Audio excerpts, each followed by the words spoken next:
जी, break से आ गए हैं वापस। आपको एक बार फिर से कहेंगे खुश आमदीद एंड सुबह खैर। और बात करूंगी कि एक ज़माना था, बल्कि एक ज़माना कि अभी भी हम देखते हैं कि जो ख़वातीन हैं जब उनकी शादी का जिक्र होता है या लड़कियों का, तो सबसे पहले ख़ानदान में जो है रिश्ता तलाश किया जाता है या फिर आसपास कोई फ्रेंड या फैमिली मेम्बर जो है वो रिश्ता जो है तलाश करता है। मगर हम कुछ अरसे से देख रहे हैं कि ऑनलाइन ऐप्स बहुत सारी आ गई हैं इस हवाले से, उससे भी हम रिश्ते करा रहे हैं। और बहुत सी मेरी फ्रेंड्स भी हैं, उन्होंने अपने एक्सपीरियंस मुझे बयान किए जब मैंने कहा कि हम ऑनलाइन जो रिश्ता कराते हैं उस पर बात करने आज जा रहे हैं। तो उन्होंने कहा कि आप कर तो रही हैं बात, लेकिन ये बात ज़रूर पूछिएगा कि हम अगर कभी भी किसी भी ऐप कोई आती है उसको हम डाउनलोड करते हैं, उस पर जब हम ट्राई करते हैं तो मोस्टली अगर आप 10 लोगों से बात करें तो उसमें से हार्डली ऐसा होता है कि कोई जो है रियल निकले, ज़्यादातर फेक ही होता है और बात करने के बाद वो यूज़लेस होता है। यानी कि आपको आपकी एनर्जी, आपका टाइम, आपका पैसा सब सर्व होता है, मगर आप जिस मकसद के लिए उस ऐप को इस्तेमाल कर रहे होते हैं वो पूरा नहीं हो पाता। इसी हवाले से आज हम बात करेंगे और जो हमारे साथ गेस्ट हैं पहले आपसे उनका तारुफ करवाऊँ ताकि वो ज़्यादा बेहतर बता सकेंगी कि ये ऑनलाइन ऐप्स जब से आई हैं तो उससे कितनी आसानी हुई है और जो मुश्किलात जो लड़कियां फेस कर रही हैं। क्योंकि आजकल माँ बाप यही कहते हैं कि भाई कोशिश यही करो कि आसपास तो कोई अच्छा लड़का नज़र नहीं आ रहा, कुछ पता नहीं चल रहा, तो आप ऐप्स के थ्रू ही कर लो। तो ये वाले सजेशंस मिलते हैं। तो उसके बाद ये परेशानी क्यों होती है ये जानते हैं। हमारी जो गेस्ट हैं उनसे आपको तारुफ करवाते हैं। हमारे साथ इस वक्त मौजूद हैं डायरेक्टर ऑफ शादी ORG.PK मिसेस अली। इनसे मिलते हैं। सीनियर मैच मेकर हैं, किस तरह मैच करती हैं और रिश्ते कितने करा दिए, ये सब इनसे हम जानते हैं। अस्सलाम वालेकुम मिसेस अली, कैसी हैं आप? ठीक हैं? Thank you so much. पहले तो बहुत शुक्रिया कि आप आज के प्रोग्राम में आई हैं और सुबह खैर। और ब्रेकफास्ट किया आज आपने? बिल्कुल। अच्छा, मैंने आपसे इसलिए ये पूछा कि मुझे ये अंदाज़ा हो रहा था आपको देख के शायद आप जो है ब्रेकफास्ट नहीं करती। नहीं किया है, चलिए अच्छी बात है। अच्छा मिसेस अली, बात कहाँ से शुरू हो रही है? अभी जो सब मैंने बोला, बहुत सारी स्टोरीज है मेरे पास, बहुत सारी बातें, मगर मैं चाहती हूँ कि आप इतने सालों से काम कर रही हैं, पहले थोड़ा सा बैकग्राउंड बताइए एंड देन मुझे बताएं अभी तक कितने रिश्ते करा चुकी हैं और कामयाबी हुई है। बैकग्राउंड तो ये है कि शादी ऑर्गेनाइजेशन पाकिस्तान आज से 23 साल पुरानी ऑर्गेनाइजेशन है जो 2003 में स्टार्ट हुई थी। और हमारी organization president of Pakistan, prime minister of Pakistan और मिनिस्ट्री ऑफ IT से अवार्ड याफ्ता है। और हम लोग फैमिली ओरिएंटेड रिश्ते करवाते हैं। ये हमारा थोड़ा सा तारुफ है, बाकी आपको सारी चीज़ें हमारी एप्लीकेशन और वेबसाइट पे मिलेंगी। अच्छा, दूसरी चीज़, जैसे आपने कहा कि एप्लीकेशन कितनी सिक्योर होती है और लोग आपसे ये जानना चाहते हैं कि टाइम लगाने के बाद वो सारी कॉन्वर्सेशन यूज़लेस रहती है। जैसे हमारी एक कॉन्वर्सेशन थी इस एपिसोड से पहले, तो मैंने आपको बताया था कि हमारी अपनी वेबसाइट और एप्लीकेशन भी है। अच्छा, हमारी एप्लीकेशन जो है ना वो थोड़ी सी डिफरेंट है, क्योंकि लोगों के माइंड में क्या आता है, पहला कि जो है ना वो डेटिंग साइट होगी, ठीक है, या ऐसी एप्लीकेशन जहाँ पर सिर्फ आप लोगों से चिट चैट के लिए अपना अकाउंट क्रिएट करते हो और बाद में आपकी एनर्जी और टाइम सारी चीज़ें वेस्ट हो जाती हैं, एज वेल एज मनी, क्योंकि you have to buy the package जहाँ पे आपको कनेक्ट्स मिलते हैं so that you can connect with the people. तो this is not our criteria actually. तो हमारा जो क्राइटेरिया है वो चैट पोर्टल का है, जो हमारी एप्लीकेशन का है। हमने एप्लीकेशन के ऊपर एक चैट पोर्टल बनाया हुआ है, लुक्स लाइक व्हाट्सएप। तो उसमें हमने इसलिए बनाया है ताकि लोग हमसे कम्युनिकेट करें। वो हमसे व्हाट्सएप पे नहीं, SMS पे नहीं करते कम्युनिकेट, वो हमसे हमारी एप्लीकेशन पे कम्युनिकेट करते हैं एंड थ्रू दी एप्लीकेशन हम उनको पर्सनलाइज सर्विसेज प्रोवाइड करते हैं। ठीक है मिसेस अली, आपने बहुत अच्छी बात बताई कि आप, जाहिर बात है, ऑथेंटिक है। 23 इयर्स हो गए हैं, 2 डिकेड से ज़्यादा आप लोगों को। मगर यहाँ पे हम ये देख रहे हैं कुछ ऐप्स एकदम से सामने आई, बिलबोर्ड्स हमने देखे, मार्केटिंग बहुत उनकी की गई, मैं नाम नहीं लूँगी, उसमें बाकायदा रिश्ते हुए भी हैं लोगों के, लेकिन मोस्टली यही वाली बात कि डेटिंग पॉइंट समझते हैं, फिर डायरेक्ट नंबर ले लेते हैं, फिर व्हाट्सएप पे चिट चैट हो रही होती है। यहाँ पे आपको बुलाने का मकसद ये है कि ऑनलाइन रिश्ते अगर हम तलाश कर रहे हैं तो उसमें किन किन बातों का ख्याल रखना ज़रूरी है? देखिए, ऑनलाइन रिश्ते मेरे हिसाब से मानो सिक्योर नहीं है, क्योंकि देखें वो फैमिली ओरिएंटेड नहीं होते।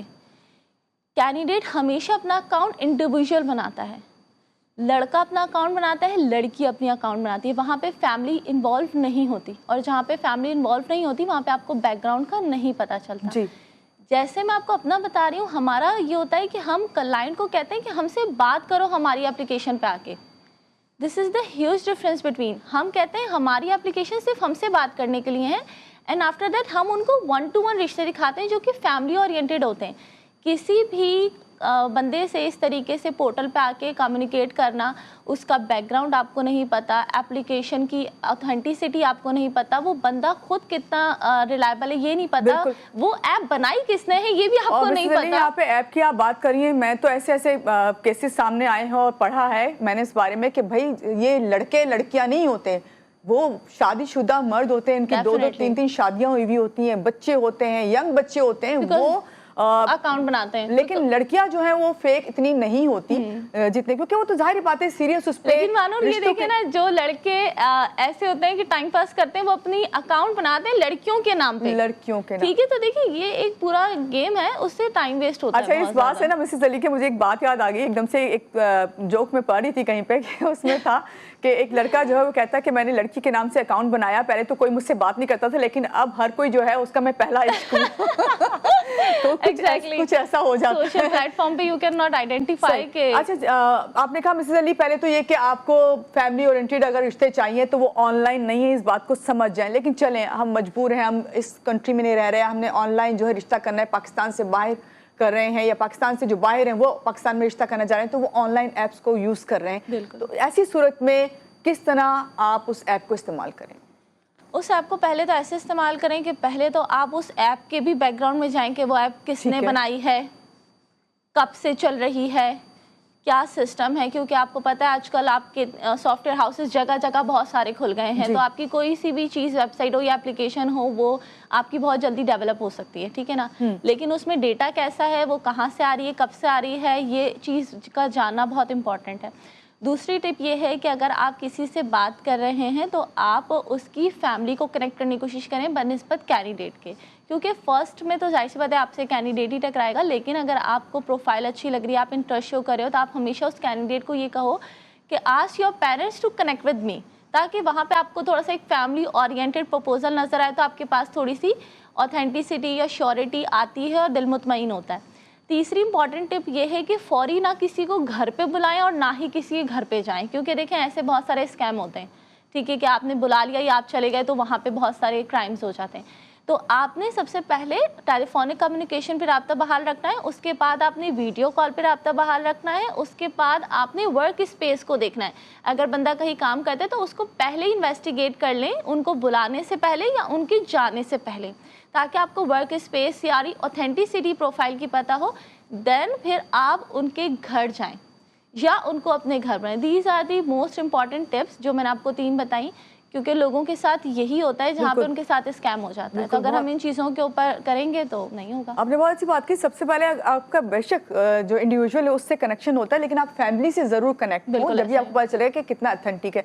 मिसेस अली, ये ऐप्स जब से आई हैं तो इसमें जो हमारे एक तरीका था रिश्ता लेके आना जाना, फैमिली में, फ्रेंड्स में, पहले तो ये होता था कहीं फैमिली में कोई इवेंट है, किसी इवेंट में, फेस्टिवल में मिल रहे हैं या किसी इवेंट में मिल रहे हैं, तो रिश्ते आपस में कर दिए जाते थे, एक दूसरे से पूछा जाता था। लेकिन अब जो ये फैमिली ओरिएंटेड जिसको आप कह रही हैं, आपके पास आके जिस तरह रिश्ता फिजिकली आना और बात करना, तो इस ऐप्स आने के बाद कितना फ़र्क आया, क्या डिफरेंस है, क्या समझती हैं आप? वैसे ऑल ओवर बात करें तो फ़र्क पड़ा है, क्योंकि जैसे कि आपने कहा पहले बहुत गेट टुगेदर होते थे, मिलाद हो जाती थी, 7 बीवियों की कहानियाँ हो रही हैं, लड़कियां घरों से निकल रही हैं तो आपस में गेट टुगेदर हो रहा है, वहीं पे लोग मिल लेते थे। सोशल मीडिया में जाहिर सी बात है पेरेंट्स या तो अकेले चले जाते हैं गैदरिंग में, वरना बच्चों का दिल नहीं होता, तो वो हमारा थोड़ा सा सोशलाइज लोगों से कम हो गए हैं, वो इंटरनेट की तरफ ज़्यादा हो गए हैं, तो वहाँ पर तो ये प्रॉब्लम आई है। लेकिन वो लोग जो कि एक प्लेटफॉर्म को जानते हैं या किसी इदारे पे ट्रस्ट करते हैं तो वो हमसे भी रब्ता करते हैं, वरना बहुत सारे लोग ऐसे होते हैं कि वो कज़न मैरिजेस प्रेफर करते हैं, क्योंकि उनको लगता है कि यार अब बाहर क्या दें बच्ची, तो अपने कज़न में ही कर दी, फर्स्ट कज़न में या सेकंड कज़न में उन्होंने शादियां कर दी। लेकिन ऑल ओवर इसके ऊपर इम्पैक्ट आया है just because of the social media. लोगों को सोशल मीडिया क्या कहते हैं ज़्यादा वो यूज़ कर रहे होते हैं, तो उनकी वैसे सोशलाइजिंग कम हो गई है बनिस्बत इसके कि वो इंटरनेट पे ज़्यादा स्क्रॉल अप करते हैं या अपने फ्रेंड्स को बनाते हैं वहाँ पे। तो ये चीज़ में फ़र्क आया है बनिस्बत पहले के। अगर 20 साल की भी पहले की बात करें तो आजकल के दौर में बहुत ज़्यादा फ़र्क आ गया। और आपने कहा कि 20 साल से पहले की बात करें फ़र्क आया, ये यकीनन फ़र्क आया, लेकिन अब जब ये फ्रॉड सामने आने लगे हैं इन ऐप्स से, तो इसके बाद आप समझती हैं कि लोग वापस इसी तरफ पलट आएंगे, अभी भी ऐप्स को जो है नहीं? देखिए, जब तक लोग महानूर, जब तक कोई बंदा एक खुद से उस चीज़ का नहीं धचका खाता ना, तब तक वो स्टेप बैक नहीं होता। वो कहता है लेट मी ट्राई, ठीक है, हाँ तुम्हारे साथ हुआ, इसके साथ हुआ, नहीं मैं भी तो अपना आजमाऊं। तो वो यही है कि जब तक लोग उस चीज़ को ट्राई नहीं करते ना, तब तक स्टेप बैक नहीं करते। लेकिन मेरा मानना यह है कि अगर आपके साथ कोई एडवाइस अपनी शेयर कर रहा है या आपको उस चीज़ के लिए बता रहा है, पहले से अवेयर कर रहा है, तो प्लीज़ बी अवेयर। निस्बत इसके कि मैं जब तक खुद इस चीज़ से कि कहते हैं नहीं गुजरता, तब तक मैं उस चीज़ के ऊपर ट्रस्ट नहीं करूँगा। तो ये चीज़ हो रही है। और स्टॉप यूजिंग दोज ऐप जहाँ पे ना आपको पहले का पता है ऐप का और ना ही उसके अंदर की प्रोफाइल्स का पता है। तो दीज आर नॉट सुइटेबल और ये बिल्कुल भी सिक्योर नहीं है, बल्कि वहाँ पे आपकी डाली भी इंफॉर्मेशन आपके लिए आगे जाके प्रॉब्लमेटिक बन सकती है। आपने जब ये कहा ना बिल्कुल सिक्योर नहीं है, यहाँ पे आपने बिल्कुल बात सही कही है, मगर मैं तो इस बात को कहूँगी कि इतनी इमोशनली अटैच हो जाते हैं जब इस तरह ऑनलाइन बात कर रहे होते हैं, फ़ोन नंबर शेयर कर देते हैं कि उसके बाद आपको जब पता चलता है कि वो जिसके साथ आप अपनी ज़िंदगी या हमसफ़र की तलाश में, तो आप बहुत मायूसी का शिकार होते हैं। इसके बारे में आपसे बात करते हैं, लेकिन यहाँ लेते हैं एक छोटी सी ब्रेक के बाद वापस आते हैं, रहिएगा हमारे साथ।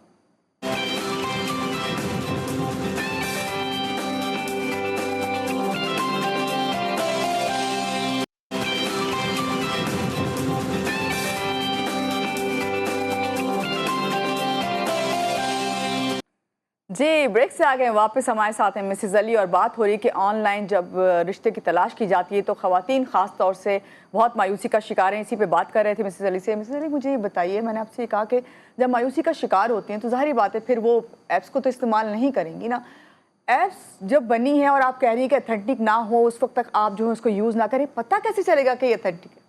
देखिए, आपके पास बहुत सारे सोशल प्लेटफॉर्म्स हैं जहाँ से आप प्रोफाइल के जो कि एप्लीकेशन है या वेबसाइट है उसके अंदर तक पहुँच जाते हैं। हमारे पास बहुत सारे क्लाइंट आते हैं, वो कहते हैं देखिए बहुत सारी वेबसाइट्स बनी हुई हैं। अब आप नॉर्मली वेबसाइट को वेरीफाई करने का तरीका मैं आपको बताऊँ। रिसेंटली हमने एक वेबसाइट देखी थी, वहाँ पर हमारे नॉर्थ ब्रांच की तस्वीरें लगी हुई थी। तो हमने, क्योंकि मैंने बताया आपको हमारी लॉ फर्म में, मैंने अपने एडवोकेट से कॉल करवाई कि ये हटाएं, हमारी तस्वीरें क्यों लगाई हुई हैं। So if you are going on any matrimonial website, you have to see the things. पहले उसका कंटेंट पढ़ें, फिर उसके बाद उसकी पिक्चर्स को देखें और उसकी वीडियोस को देखें कि किस तरीके की पिक्चर्स हैं, किस तरीके की वीडियोस हैं। क्योंकि बहुत सारे लोग होते हैं कंप्यूटराइज एआई सारी आपको तस्वीरें लगा दी और आप कह रहे हो वाह वाह, पीछे क्या है यू डोंट नो। अपना ऑफिस दिखा रहे हैं, अपने एम्प्लॉयज़ दिखा रहे हैं, सीईओ बात कर रहे हैं, डायरेक्टर बात कर रहे हैं, एक्चुअली बंदा है कौन वो आपको पता होना चाहिए, क्योंकि एप्लीकेशन से ज़्यादा डिटेल्स आपको वेबसाइट पे मिलती हैं। दूसरी इंपॉर्टेंट चीज़ इसमें ये देखें कि उसमें कॉन्टैक्ट नंबर कितने आ रहे हैं, क्योंकि कॉन्टैक्ट नंबर बाज़ औक़ात मैं देखती हूँ एक वेबसाइट पे एक नंबर है। तो आपके पास एक नंबर है, आपने कॉल पे बात कर ली जी, अगर आप अभी पैसे ट्रांसफर करें उस नंबर ने आपको ब्लॉक कर दिया, अब आप क्या करोगे? You have to see this thing as well कि पीटीसीएल नंबर है, PTCL number must be on the website, ताकि आपको पता चले कि हाँ। फिर देखें उस पर ईमेल एड्रेस मौजूद है, जो आपके सोशल मीडिया पेजेस उस वेबसाइट पे मौजूद है, उसमें देखें कि वो जो पेजेस हैं फेसबुक के, इंस्टा के, जिसके भी हैं, वो पेजेस कितने पुराने चलते आ रहे हैं। ऐसे तो नहीं है न्यू क्रिएटेड पेजेस हैं कि वेबसाइट बनी है, आप फेसबुक पे जा रहे हैं, लेट्स सपोज कोई वेबसाइट है, उसके फेसबुक के पेज पे जाके देखा तो अभी 2 महीने पहले का वो क्रिएटेड पेज है। तो ऐसे आप कैसे ट्रस्ट कर सकते हैं? और फिर बहुत सारी एप्लीकेशंस मैट्रिमोनियल से रिलेटेड मैं आपको बताऊं, सिर्फ स्कैम होती है लोगों का डेटा कलेक्ट करने के लिए, and once they get the data वो अपनी एप्लीकेशन डिसॉल्व करते हैं and they use those data किसी और मकसद के लिए, क्योंकि उसमें आपने ये समझिए तो ऑथेंटिक और आपने अपनी इन्फॉर्मेशन सही मायनों में दे दी। आपको जब भी किसी भी ऐप पे जाते हैं आपको सबसे पहले इन्फॉर्मेशन देनी पड़ती है। आप अपनी बिल्कुल सही तरीके से इन्फॉर्मेशन दिए जा रहे हैं और वो किसी और सिम्ट में आपकी जा रही है, जहाँ पे आपको फिर कॉल्स आनी शुरू हो जाती हैं, थ्रेड्स आती हैं, आपके बैंक अकाउंट्स रातों रात खाली हो जाते हैं। ये वाली चीज़ें होती हैं जहाँ पे आपको पता है यार स्कैम हो गया। स्कैम हुआ क्यों? आपने आज से, और देखिए वो रैपिड नहीं होता, आप ये समझे मैंने कल बनाया तो आज मेरा बैंक अकाउंट खाली नहीं, ऐसा नहीं होता। जो पीछे कर रहा है वो भी मास्टरमाइंड है, वो डेवलप करते हैं। साल 2 साल 3 साल बाद एक पूरी प्लानिंग के तहत आपके साथ ये चीजें होती हैं, जहाँ पे आपको कॉल्स आती हैं चीज। तो देखिए these are very important tips जो हर बंदा नहीं बताता या उनको पता भी नहीं होता। मिस आपने कहा साल 2 साल इसके बाद पता चलता है कि उनकी क्या प्लानिंग है पीछे। यहाँ पे जब ऐप्स आप इस्तेमाल करते हैं और उस पर ऑनलाइन आप रिश्ता देख रहे होते हैं तो कितने जल्दी जो इस रिश्ते को तय करने की कोशिश करनी चाहिए? क्या अभी आपको टाइम देना चाहिए? क्योंकि इतना टाइम तो नहीं दे सकता ना कोई, अगर कोई रिश्ते के लिए आया है ऐप के ऊपर तो उसको तो यकीनन जल्दी होगी ना शादी करने की। नहीं देखिए, मैं कहती हूँ कि रिश्तों में ना जल्दबाजी का काम नहीं है, और मेरी बहुत सारी रील्स इस तरीके से वायरल भी हुई हैं। मैंने कहा है कि जब आप अपनी लड़कियों की 25 साल में 23 साल में शादियाँ करने लगते हो, ठीक है, जब ज़िंदगी का 25 या 23 साल गुजर जाता है तो इतने 2-3 महीनों में जल्दी रिश्ता या शादी का क्या मतलब बनता है। और गेट टुगेदर से अवॉइड करते हैं कि भाई गेट टुगेदर ना हो जाए, नहीं आपको करना चाहिए क्योंकि आपको फैमिली का रख रखाव पता चलता है। वो इवेंट जहाँ पे शादी में आप 400 लोग बुला लेते हो, तो उस रिश्ते को पक्का करने से पहले 40 लोगों के गेट टुगेदर या उनको खाना खिलाने से आपको क्या मसला होता है। फिर आपको बाद में पता ये चलता है कि शादी के बाद फुप्पो आई तो उन्होंने ये बताया, तो भाई फुप्पो को पहले बुलाना था, गेट टुगेदर पहले करना था ताकि आपको फैमिली का उठना बैठना हस्बो नसब तो किसी में भी आती है तो फिर वो रिश्ते खराब हो जाते हैं। मैं तो खाला हो कोई भी हो, देखिए जब आपके अंदर के लोग आते हैं ना आपकी फैमिली के अलावा, वो कुछ ना कुछ ऐसी बात करते हैं जो कि आपको नहीं पता होती। तो these are very important tips कि आप किसी न किसी को उस फैमिली से बाहर भी बुलाएं। बिल्कुल सही, बहुत अच्छी बात आपने की मिसेस अली, बहुत अच्छा लगा आपसे मिलके और अल्लाह करे कि इसी तरह आप कामयाब अपने बिजनेस में रहें और खास तौर से जो रिश्ते हैं मैं यही कराई थी, नेकी का काम है ये कहते हैं, बेशक बिल्कुल नेकी का काम करती रहें। बहुत शुक्रिया मेरे प्रोग्राम में आने के लिए। और आपको यहाँ कहूँगी कि जिस तरह मिसेस अली ने बताया कि अगर आपको किसी भी ऐप के थ्रू ऑनलाइन रिश्ता करना है तो पहले उसको ज़रूर चेक करें बैकग्राउंड में जाके कब वो ऐप बनी, कितनी ऑथेंटिक है, और सबसे बढ़कर ये कि आपको फिजिकली जाके जो है एक दूसरे से मिलना ज़रूरी है। पूरी फैमिली से गेट टुगेदर ज़रूर रखें ताकि एक दूसरे के बारे में पता चले। जाहिर बात है जब 4 लोगों से मिलेंगे तो हर कोई तो फेवर में बात नहीं करता, कोई गलत बात भी कर सकता है, तो उस गलत बात को पहले नोट ना करिएगा। 3 बातें अगर सही हो तो उसको नोट करिए, क्योंकि कहते हैं कि पहले अच्छाइयों को देखते हैं, उसके बाद जो है कोई एक आध खामी हो तो उसे छोड़ देना चाहिए। क्योंकि हाँ यहाँ पे मुझे ये भी बात पता चली कि बाज़ दफ़ा अच्छा रिश्ता जो है सिर्फ 1 इंच अगर हाइट कम हो उस पर छोड़ दिया जाता है, तो भाई बराए करम ऐसा ना करें। ये तो आप अल्लाह ताला की तरफ से चीज़ें होती हैं, मगर कोशिश ये करें और दुआ ये हमारी कि जिनके भी रिश्ते हों अच्छी जगह पे हों और उनके नसीब अच्छे हों। यहाँ लेंगे एक छोटी सी ब्रेक के बाद वापस आते रहिएगा हमारे साथ।